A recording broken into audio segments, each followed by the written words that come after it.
시청자 여러분 안녕하십니까? VOA 뉴스입니다. 해리스 주한 미국 대사가 앞으로 미북 대화를 진전시켜야 할 부담은 북한 김정은 위원장 쪽에 있다고 말했습니다. 러시아는 북한과 러시아의 정상회담 준비가 마지막 단계에 접어들었다고 밝혔습니다. 박승혁 기자의 보도입니다. 해리스 주한 미국 대사가 22일 한국의 야당 대표를 만난 자리에서 향후 미북 대화와 관련해 공은 김정은 위원장 쪽에 있다고 말했습니다. 트럼프 대통령이 하노이 회담에서 미국의 조건을 명확하게 밝힌 만큼 이제는 북한 쪽이 합당한 대응을 내놓아야 한다는 것입니다. 해리스 대사의 발언은 최근 폼페오 국무장관 등 미 고위 관료들이 이제 결정은 북한의 몫이라고 여러 차례 강조한 것과 일치합니다. But we've not yet seen them make the big move that we were hoping, frankly, that they would do in Hanoi.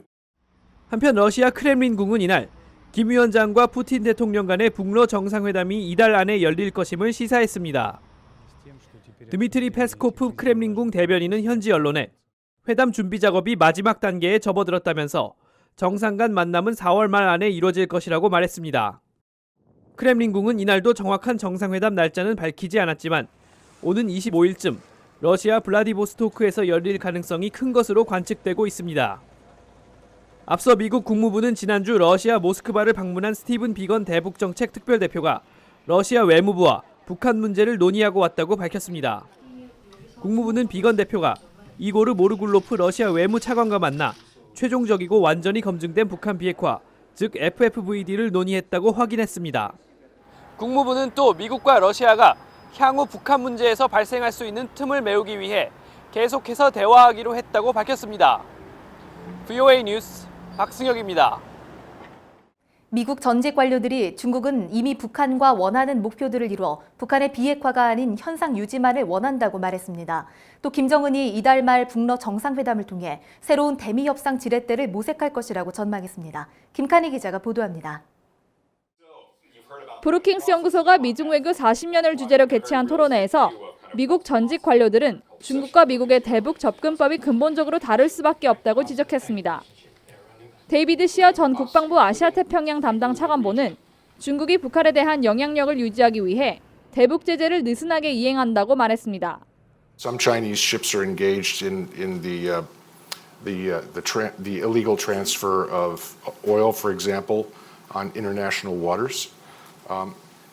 At the same time, we need to look at what China's long-term interests on the Korean Peninsula are.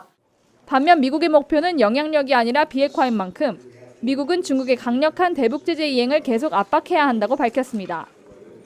데니스 와일더 전 백악관 아시아 담당 선임 보좌관은 중국 정부가 북한과 관련해 큰 목표들을 이뤘기 때문에 대북 제재 위반을 모른 척했다고 지적했습니다.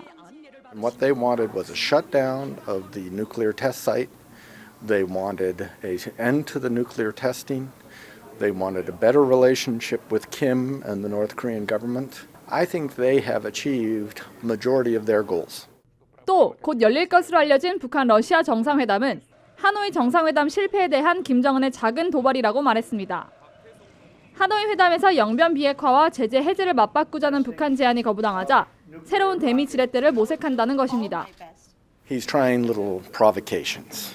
So one of them, of course, is to meet with Putin, and probably he'll come out of that meeting acting as if he now has new leverage. 북한이 대미 지렛대를 강화하기 위해 중국과 러시아와의 우호 관계를 다지는 것은 북한의 전통적인 술책이라고 전문가들은 지적했습니다. VOA 뉴스 김칸입니다. 중국이 지난 2월 북한에 정제유 691톤을 공급했다고 유엔 안보리 대북제재위원회가 공식 사이트를 통해 밝혔습니다.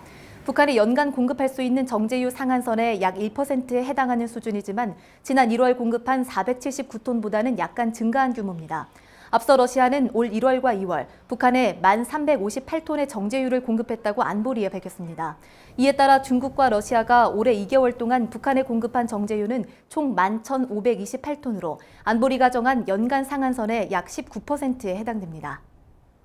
대북 제재를 감시하는 유엔 안보리 전문가 패널이 와이즈 어네스트호에 실렸던 북한산 석탄의 흐름을 계속 쫓고 있다고 밝혔습니다. 유엔 안보리 대북제재위원회 전문가 패널은 VOA에 와이즈 어네스트호의 석탄 운송과 여기에 연루된 모든 기업과 개인, 그 외 관여자들에 대한 적극적인 수사를 계속하고 있다고 전했습니다. 와이즈 어네스트호에 실렸던 북한 석탄은 최근 다른 선박으로 옮겨져 말레이시아로 향했으나 아직 입항 허가를 받지 못한 것으로 알려졌습니다. 영국 국방부가 북한의 최종적이고 검증 가능하며 불가역적인 비핵화까지 대북 제재를 이행할 것이란 방침을 재확인했습니다. 영국군의 제재 이행 경과를 묻는 VOA 문의에 패트릭 디넘 영국 국방부 대변인은 22일 최근 자국 몬트로소가 불법 한적을 단속한 사례를 거론하며 영국군은 준비가 돼 있다고 밝혔습니다. 영국 정부는 대북 감시 활동의 일환으로 지난해부터 호위함 4척을 연달아 동중국해와 인근 해역에 파견했습니다. VOA 뉴스 마칩니다. 시청해주신 여러분 고맙습니다.